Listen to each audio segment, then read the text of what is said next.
विवाह होने के बाद हर माँ बाप की इच्छा होती है कि उनके घर आंगन में बच्चों की किलकारियाँ सुनने को मिले, लेकिन शादी के 5-10 साल बीतने के बाद भी जब कोई माँ कहने वाला नहीं होता, घर में कोई बाप कहने वाला, पापा कहने वाला नहीं पैदा होता, तो जिंदगी टूटने लगती है।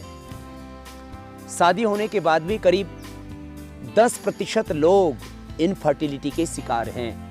ये पूरे वर्ल्ड के डेटा हैं, भारत सहित पूरी दुनिया में यही कमोबेश हालात हैं, बड़ी चिंताजनक हालात। और कारण सबसे बड़ा स्ट्रेस। टाइट चड्डी, टाइट जीन्स, और इन टाइट चड्डी और टाइट जीन्स पहन करके और लगा ली थोड़ी टाइट सी टाई, हो ये गया इन सब के बीच में आदमी को सेक्सुअल डिसऑर्डर, सेक्सुअल डिसफंक्शनिंग्स।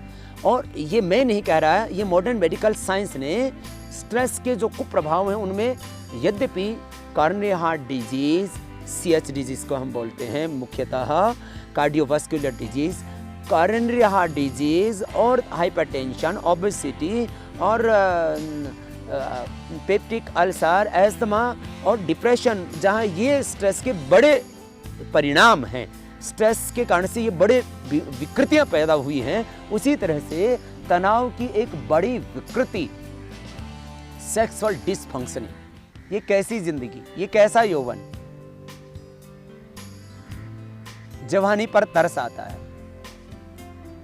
ओहो, बहुत बुरे हालात हैं। मैंने कहा कारण और भी है। इनफर्टिलिटी के कारण लेडीज में, जेंट्स में अलग अलग हो सकते हैं। यदि किसी को बचपन में चेचक हुई हो तो उससे भी बहुतों के शरीर के अंदर विकृति आ जाती है और टेस्टिकल्स में स्पर्म पैदा ही नहीं होते हैं। स्मॉल पॉक्स एक कारण हो सकता है। आपको स्पाइन में कोई चोट लगी हो, वो भी आपके डिसफंक्शनिंग का एक कारण हो सकती है।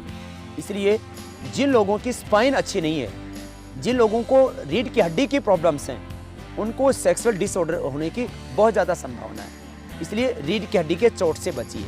स्मॉल पॉक्स में आपका खैर काबू नहीं चलता है, खैर उसके लिए बहुत से उपाय किए गए, पूरी दुनिया में अब स्मॉल पॉक्स बहुत कम हो गया है। सेक्सुअल डिसफंक्शनिंग का एक बड़ा कारण हेरिडिटी हो सकता है, वंशानुगत। यदि पॉलीसिस्टिक ओवरीज हैं माँ की, तो बेटी की पॉलीसिस्टिक ओवरीज होने की संभावना पूरी बनी रहती है। माँ को यूट्रस में फाइब्रॉइड्स थे तो बेटी को फाइब्रॉइड्स होने की पूरी संभावना बनी रहती है। फिलिपियन ट्यूब माँ की बंद थी तो बेटी के होने की बंद होने की पूरी संभावना होती है, क्योंकि बीज तो माँ बाप ही का होता है। और जो माता पिता के शरीर में जो आकृति थी, जो गुण थे, वो क्रोमोसोम्स के माध्यम से, जीन्स के माध्यम से वो बच्चों में आते हैं।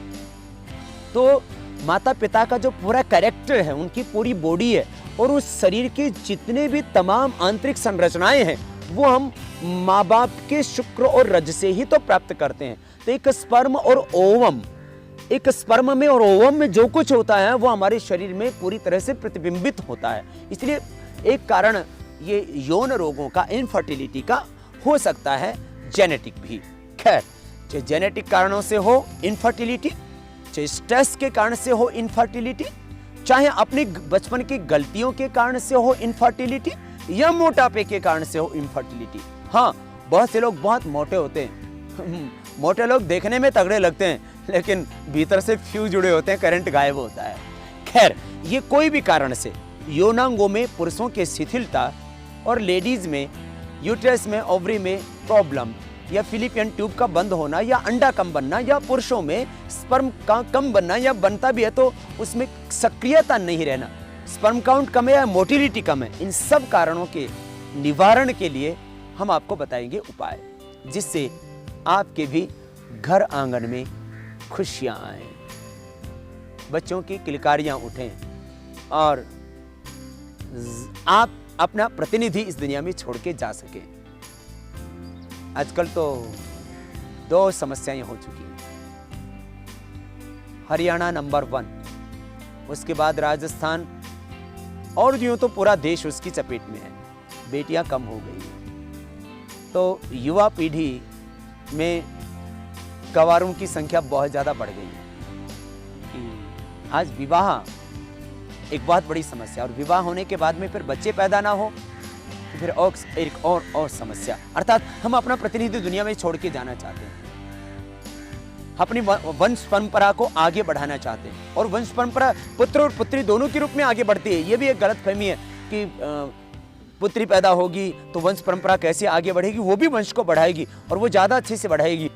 कि इनफर्टिलिटी, संतानहीनता, आपके घर में संतान सुख नहीं है, आपको अपना प्रतिनिधि नहीं मिल पा रहा है, तो आपकी जिंदगी कहीं ठहर सी जाती है, आपके सपने कहीं टूटने लगते हैं, और आप इस दुनिया में एक अपना बहुत अच्छा प्रतिनिधि दे करके जा पाएं, ये तो बहुत बड़ी बात होगी। योग से दोनों काम होंगे, आपकी इनफर्टिलिटी भी मिटेगी, और जो बच्चा पैदा होगा, जो बेटा या बेटी इस दुनिया में जो कदम रखेगा, चरण रखेगा, वह आपका और इस पूरे देश और दुनिया में अपना नाम रोशन करके जाएगा। तो इनफर्टिलिटी की समस्या भी दूर होगी योग से, और एक सुंदर, स्वस्थ, बुद्धिमान, प्रज्ञावान, चरित्रवान संतान पैदा होगी योग से।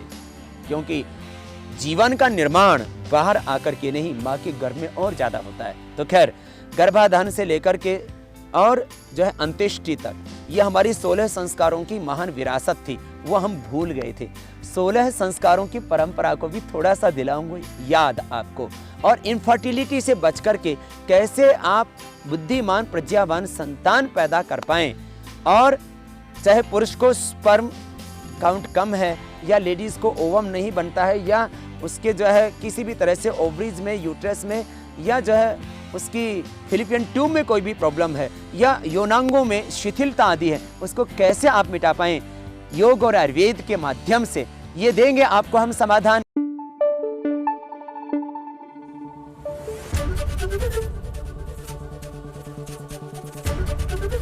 एबीपी न्यूज आपको रखे आगे।